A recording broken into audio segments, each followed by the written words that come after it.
But Vin Diesel's also back in the news because he's being trash talked. So we can talk about Vin Diesel being trash talked?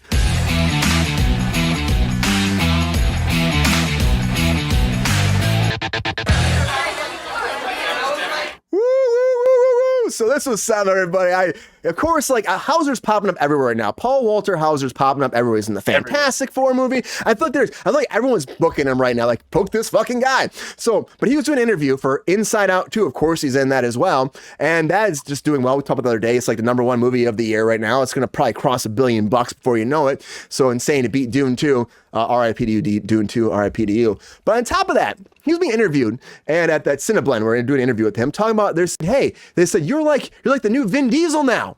And he goes, please don't say that. And then he goes, I like to think that I am on time and approachable. I love people. When I hear stories about Hollywood actors who get, paid really well and then mistreat people, I out them constantly, and it's a blast. So he's pretty much just saying, guys, that Vin Diesel is everything that everybody says he is. And everyone, think with The Rock. The Rock would bitch about him all the time about how they got to do a big feud because he wanted to be the #1 person. They'd argue back and forth, and he was a problem on set. We lost directors from Fast and Furious because he said he was arguing with Vin Diesel. It's, it's his show. It's his show or the highway. And then again, Paul Walter Hauser just kind of popping up out of nowhere, like really taking Hollywood by storm. And now he's just trash talking Vin Diesel. Will Vin come after him? What's going to happen in this situation, everybody? Love that I rhymed in that one. That was pretty fun. I think it's ballsy. I think it's ballsy to say this. And this is, but I think that's also very telling. Again, somebody he's got the whole world ahead of him. Feels fine trash talking Vin Diesel, who could probably, run him over the car tomorrow and then get away with it. That's all I'm saying. That's all I'm saying.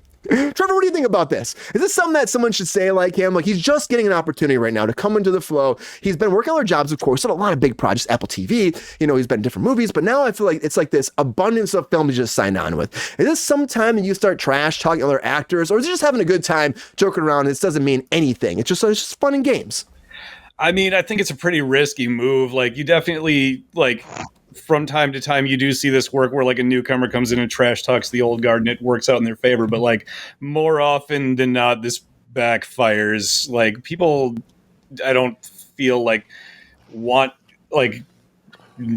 this sort of thing generally. I don't know. I've never met Vin Diesel. I've never even actually heard of this other guy, Paul Walter Hauser, yeah.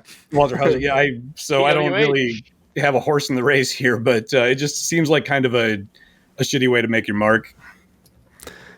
Yeah, I was just surprised he did it. I mean, again, he's kind of been just popping up. Like, he has done a bunch of stuff, but now it's like his time, I feel like. He's also up and popping off. He's also been cast as Chris Farley. He's playing in the biopic for Chris Farley. He's playing Chris Farley. So, he's got a bunch of projects in the back burner right now. Hey, maybe after some publicity. So he's a dramatic actor.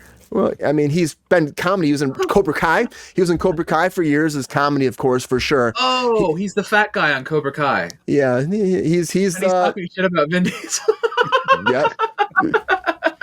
I mean, that's really funny. Lexi, are you shocked about this? Does this surprise you? No.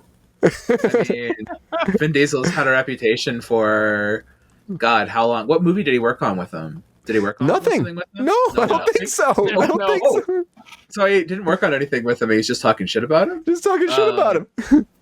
Okay. Well, I mean, Vin Diesel has had a reputation ever since basically Paul Walker's death for being difficult.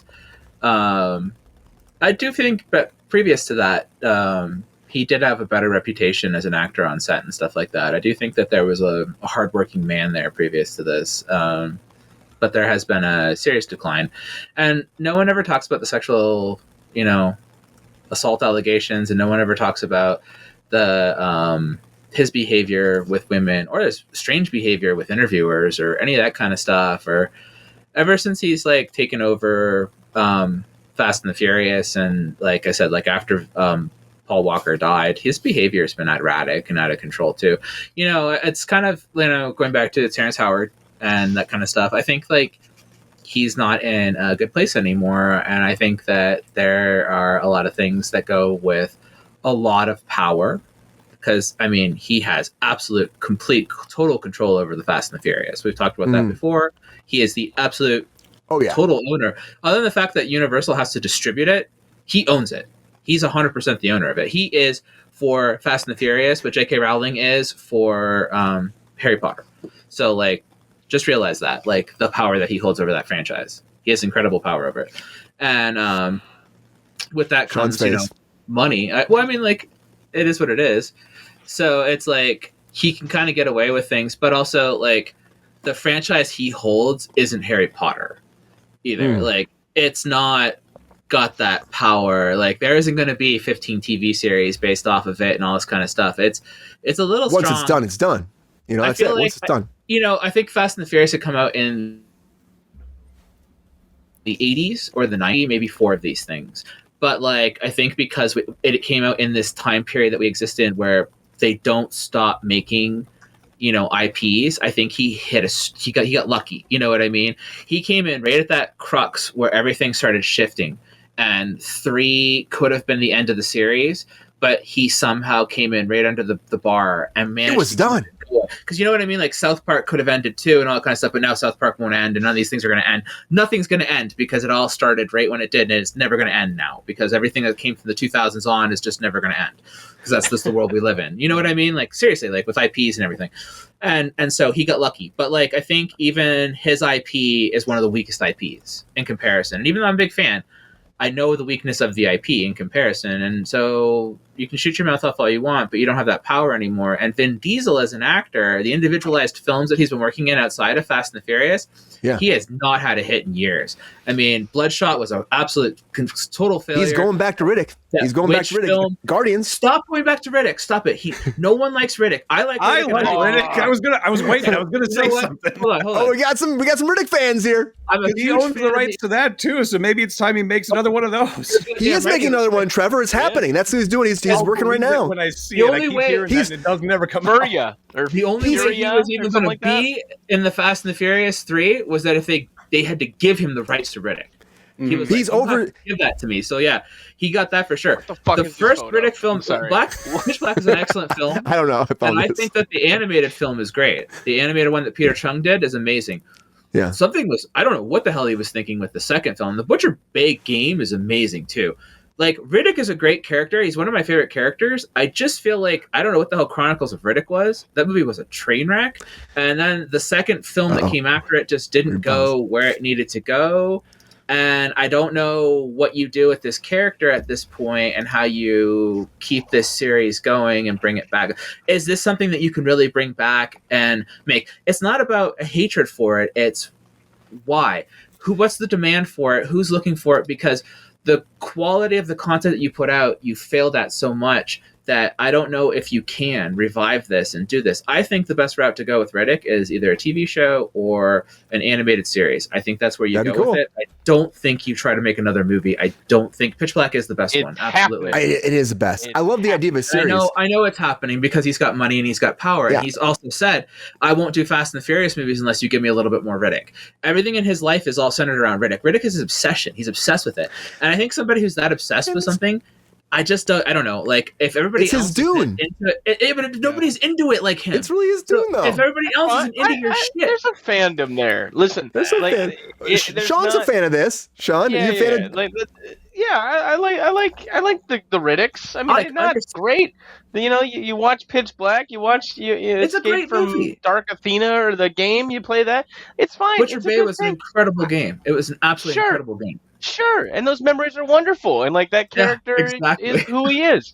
Just let the guy have his fun, Like I'm all right with this. It's going to cost us $300 million for him to have his fun, though. His fun could feed a small nation. Me. It's not costing me. I'm all right, baby. Hollywood can take a hit, I guess, and they'll just keep friggin' doing it. Go ahead. Fine. You know what? I agree with you. How about that? Thank you. I just watched the Paul Walter Hauser clip where he does this. The guy's having a fun time. I feel like this is totally like he's on this press junket. He needs something to say. Someone had an offhand anecdote, and he's like, fuck it, I got to work this in. And then now this is it. And that's fine. I don't have a history of clips of this guy calling out people or putting them on blast. But if this is the beginning of it, slay Queen, right? That's what you're supposed to tell him. Let him cook. Let him do it, right? I don't know. Look at this guy. He's fun. He's on. He also has a couple of sketches or one sketch in I Think You Should Leave. So let the guy do it. Whatever he wants to do. Why not? If he wants to drag friggin' Vin Diesel, go for it. Who cares? He's doing, who knows? And again, Vin Diesel is doing Riddick. He is already overseas working on the new one. So Trevor, it is happening. If you're excited about it is happening. He should have worked a little faster on that and dropped it last month to compete with Rebel Moon. That'd been good. It would have blown Rebel Moon out of the freaking water, I think. I mean, Rebel Moon. Oh my god, that movie. Those movies, I should say. But the director's cuts are coming though. Wait for those. It'll be even better. Yeah, I don't like that. In August. Okay, I've seen enough. Yeah, me too. But I think that Vin Diesel, the Fast movies are coming to an end.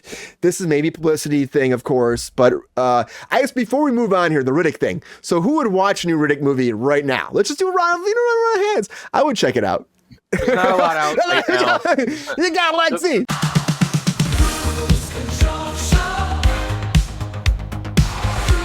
Control.